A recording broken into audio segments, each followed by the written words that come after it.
आज अगर मैंने 2 रकात शुक्रान की अदा की है अल्लाह के सामने, अगर मैं झुका तो मैंने बोला हमें चाहिए फिर से नरेंद्र मोदी। क्यों? क्या बात है? उसका कारण ये है, देखो मैं बेसिकली कश्मीर से हूँ, तभी डंके की चोट पे बोल रहे हैं। आज अगर हम हिंदुस्तानी का नाम मिल रहा है वो नरेंद्र मोदी के नाम से मिल रहा है। 40 साल जिस मुसीबतों से, जिन दर्दों से हम गुजरे हैं वो हम ही जानते हैं। अगर 2014 से पहले भाजपा सरकार नरेंद्र मोदी इस देश में होते, आज आपको ये लड़का चांदनी चौक में नहीं मिलता, मैं किसी IAS या IPS कुर्सी पे मिलता। लेकिन ये चीज, ये सपने, ये ख्वाब अगर छीनने वाला है तो वो कांग्रेस सरकार है। जिस कश्मीर में हमें बताया नहीं जाता था हम किस देश में रह रहे हैं, जिस कश्मीर में हमें ये बताया नहीं जाता था कि आप कश्मीरी हो, जिस कश्मीर में बाहर देख के हमें लाल पीला झंडा दिखता था, आज अगर आतंकवादियों का सफाया होता है वो नरेंद्र मोदी की वजह से सफाया होता है। आज अगर टूरिज्म का बढ़ावा होता है वो नरेंद्र मोदी की वजह से बढ़ावा होता है। आज अगर कश्मीर में युवाओं की जान बच रही है वो नरेंद्र मोदी की वजह से बच रही है। अब मैं बोलना चाहता हूं कांग्रेस सरकार को, किसकी हिम्मत है हमारे ऊपर राजनीति करे? वो सपना छोड़ दो जब आप मुसलमानों के ऊपर राजनीति कर रहे थे, वो सपना भूल जाओ। आज मुस्लिम होके बोल रहा हूं, आजाद हिंदुस्तान, भारत माता की जय। और सुनो पत्रकार महोदय, जब मैंने शुरू किया यहाँ पे नमाज, अंदर से इंसान को होता है कि यार पहली बार चांदनी चौक में कोई बीच रोड पे नमाज पढ़ने जा रहा है। और मैं कश्मीरियों को बोलना चाहता हूँ, कश्मीरियों जो 5% वहां पे बचे हुए हैं, जो कश्मीरी के ऊपर अभी भी कत्लेआम करवा रहे हैं, सुधर जाओ, मौका है सुधर जाओ। 4 तारीख के बाद नजर नहीं आओगे, 4 तारीख के बाद नजर नहीं आओगे।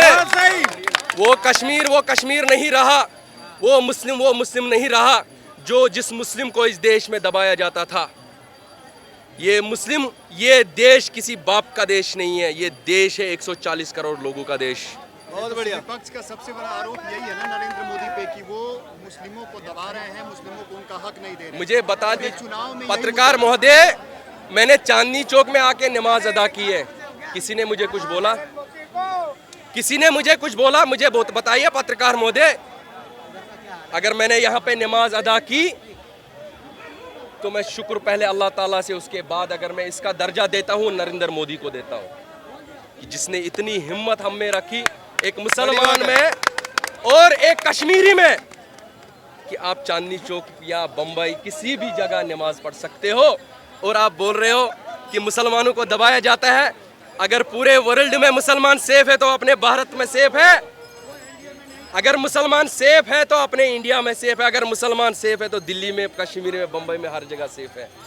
ये बातें आप भूल जाओ। जिन बातों पे आप राजनीतियां कर रहे थे, 370 पे राजनीतियां कर रहे थे, आतंक के दुकानों पे राजनीतियां कर रहे थे, यासीन मलिक जैसे लोगों को पनाह दे रहे थे, भूल जाओ, सुधर जाओ। 4 तारीख को बाप आ रहा है तुम्हारा, और हमारा सगा आ रहा है, हमारा सगा आ रहा है, हमारा सगा आ रहा है। इसलिए बोल रहा हूँ सुधर जाओ। देखो जिस कश्मीर में 70 साल आतंकियों का गढ़ बनाया था, जब 70 सालों में आतंक का गढ़ खत्म नहीं हुआ, क्या 10 सालों में अगर 95% आतंक खत्म किया तो भाजपा सरकार ने किया। अब गिने, इसलिए तो मैंने पहले ही बोला पत्रकार महोदय, 5% लोगों अभी भी सुधर जा, मौका है। 4 तारीख को बाप आ रहा है, ऐसा मत करो कि अब ये भूल जाओ जो कश्मीर में पत्थरबाजी कर रहे थे, जो कश्मीर में पाकिस्तानी नारे दे रहे थे, उस कश्मीर में आज भारत माता की जय हो रही है। उस कश्मीर में आज हिंदुस्तान जिंदाबाद हो रहा है, उस कश्मीर में आज हर घर तिरंगा हो रहा है। समझ रहे हो मेरी बात? जिस लाल चौक पे हरा झंडा दिखता था, उस लाल चौक पे आज अपने देश के झंडे को सलाम ठोकता हूँ। बहुत बढ़िया। समझ रहे हो? और बाकी मैं कुछ कहना नहीं चाहता, ये मुझे आज प्रूव करना था, इस देश में मुसलमानों को दबाया नहीं जाता है, इस देश में हर किसी का हक है। ये देश किसी बाप का नहीं है, देश है 140 करोड़ लोगों का देश है।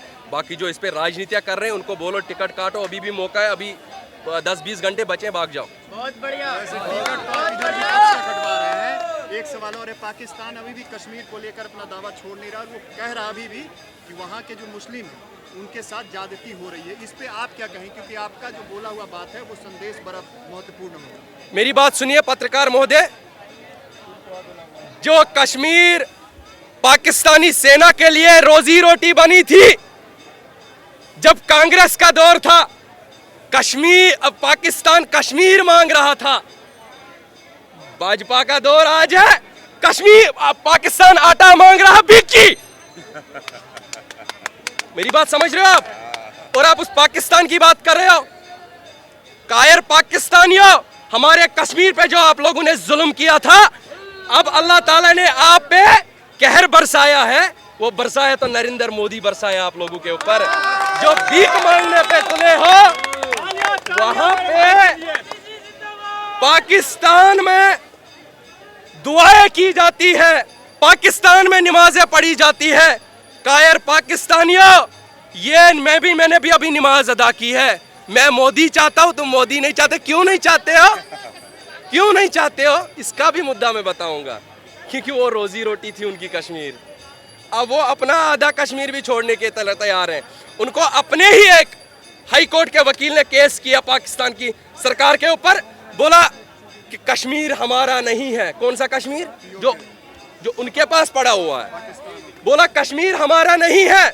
आपको अपने लोग मानने पे नहीं तुले हैं कि हमारा कश्मीर है, तो आप हमारे कश्मीर की बात कर रहे हैं जो हमारे इंडिया के पास है। आप कश्मीर क्या, आप पाकिस्तान की ऊर्जा नक्शे से मिटने वाले 4 तारीख को वापस आ रहा है। बहुत बढ़िया। हम गुजरात से हैं, मोदी आएगा। मेरी बात एक सुनिए, जो लोग यहाँ पे मैं बेसिकली कश्मीर से हूँ। 40 साल जिस मुसीबतों से, जिन दर्दों से हम गुजरे हैं, वो हम ही जानते हैं। आज अगर मैंने 2 रकात शुक्रान की अदा की है अल्लाह के सामने, अगर मैं झुका तो मैंने बोला हमें चाहिए फिर से नरेंद्र मोदी। क्यों? क्या बात है? उसका कारण ये है, देखो, उसका कारण ये है जिस कश्मीर में हमें बताया नहीं जाता था हम किस देश में रह रहे हैं, जिस कश्मीर में हमें यह बताया नहीं जाता था कि आप कश्मीरी हो, जिस कश्मीर में बाहर देख के हमें लाल पीला झंडा दिखता था और वो पाकिस्तान का झंडा कांग्रेस ने वहाँ पे खड़ा करवाया था, और तभी डंके की चोट पे बोल रहे हैं आज अगर हम हिंदुस्तानी का नाम मिल रहा है वो नरेंद्र मोदी के नाम से मिल रहा है। आज अगर हमें कोई हिंदुस्तानी नज़र से देखता है तो वो भाजपा सरकार से देखता है। आज अगर हम अपने देश में, आज अगर हम अपने देश का ताज माना जाता है कश्मीर, वो नरेंद्र मोदी की देन से माना जाता है। आज अगर आतंकवादियों का सफाया होता है वो नरेंद्र मोदी की वजह से सफाया होता है। आज अगर टूरिज्म का बढ़ावा होता है वो नरेंद्र मोदी की वजह से बढ़ावा होता है।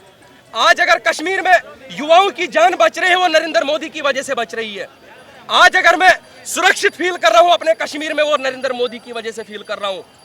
2014 से पहले मैं बताना चाहता हूं दिल्ली के आवाम को, अगर 2014 से पहले भाजपा सरकार नरेंद्र मोदी इस देश में होते, आज आपको यह लड़का चांदनी चौक में नहीं मिलता, मैं किसी IAS या IPS कुर्सी पे मिलता। लेकिन ये चीज, ये सपने, ये ख्वाब अगर छीनने वाला है तो वो कांग्रेस सरकार है।